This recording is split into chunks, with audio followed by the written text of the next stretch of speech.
好，我是马金虎. Bonjour à tous, je suis Ma Tinhu.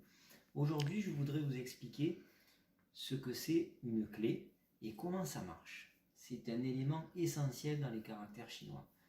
Une clé, en fait, que l'on appelle aussi un radical, des radicaux, on en compte dans certains dictionnaires 214, d'autres dictionnaires comme le Xinhua Zidian, le dictionnaire Chine Nouvelle, qui est une référence dans les dictionnaires de chinois, en compte 189, en gros un peu moins de 200. Vous verrez que moi je ne vais pas vous en apprendre autant, mais aujourd'hui l'objectif c'est de vous expliquer déjà l'importance de la clé. Une clé, c'est un morceau, une partie, un élément qui va vous donner le sens général d'un caractère. Imaginez que vous apprenez un caractère avec moi et dans quelques mois vous l'avez oublié.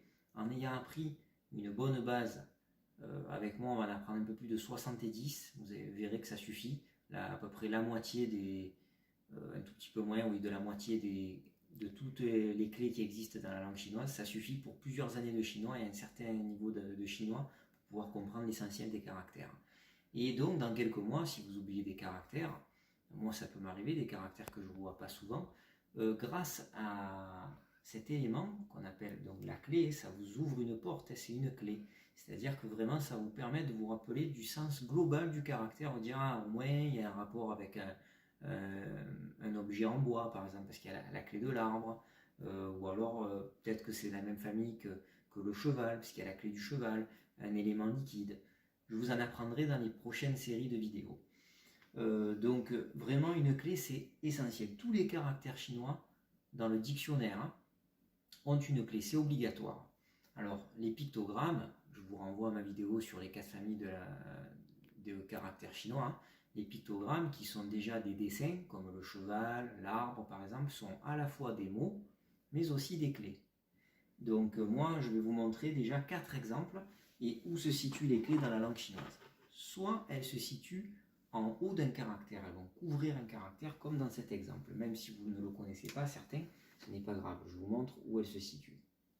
Ça va être cet élément, c'est-à-dire la clé du toit. Je vous expliquerai un peu plus l'étymologie, le dessin dans une autre vidéo. Donc ça va couvrir le caractère.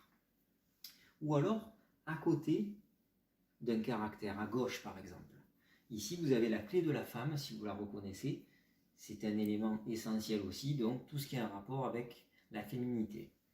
Là, pour ce qui recouvre, ça va être dans la famille, comme un toit, on appelle ça la clé du toit, donc famille, foyer, maison. À gauche, la clé de la femme, ça aura un rapport avec une femme, ça peut être un membre de la famille, par exemple. Ici, c'est le pronom personnel elle, donc féminin. Ça peut être aussi à droite, c'est plus rare, comme la clé du couteau, que je vous expliquerai un peu plus tard, et c'est dans le mot écart, dans l'heure, mais c'est aussi le verbe graver, graver au couteau par exemple.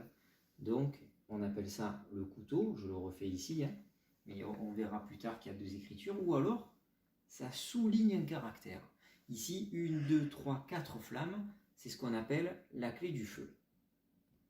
La clé du feu, donc il y a un rapport avec la chaleur, ici c'est avoir chaud, ou un élément qui est chaud, ou alors il fait chaud. Vous voyez qu'il y a vraiment, c'est très important, vous l'avez oublié, vous dites bon, il y a un rapport avec la chaleur, il y a un rapport avec un couteau, donc ça peut être coupant, féminin, et ici le toit. Donc c'est vraiment très très très important. Ce qu'il faut retenir aussi, c'est que bon, les clés, bien sûr, comme je l'ai dit tout à l'heure, on peut les chercher dans les dictionnaires. Certaines générations d'élèves, par exemple, se disent bon, maintenant ça ne sert à plus rien, c'est vrai. Moi, quand j'étudiais le chinois à l'université ou au lycée, il fallait d'abord repérer la clé pour ensuite trouver le caractère. Maintenant, avec les nouvelles applications comme Pléco, par exemple, vous avez juste à écrire le caractère et ensuite, en l'écrivant correctement, ça vous permet de vous donner le sens. Mais dans un texte inconnu, c'est essentiel. Donc moi, ce que je vais faire dans les prochaines séries de vidéos, je vous donne rendez-vous pour les prochaines vidéos pour vous en donner 10 par 10 et on en apprendra 72 très exactement, juste en mémorisation visuelle pour que vous en rappeliez et que vous ayez les bases de la langue chinoise. Voilà, j'espère que j'ai été assez clair et que vous avez aimé ma vidéo. Je vous donne rendez-vous pour la prochaine série de clés que je vais vous apprendre. 谢谢，再见，à bientôt.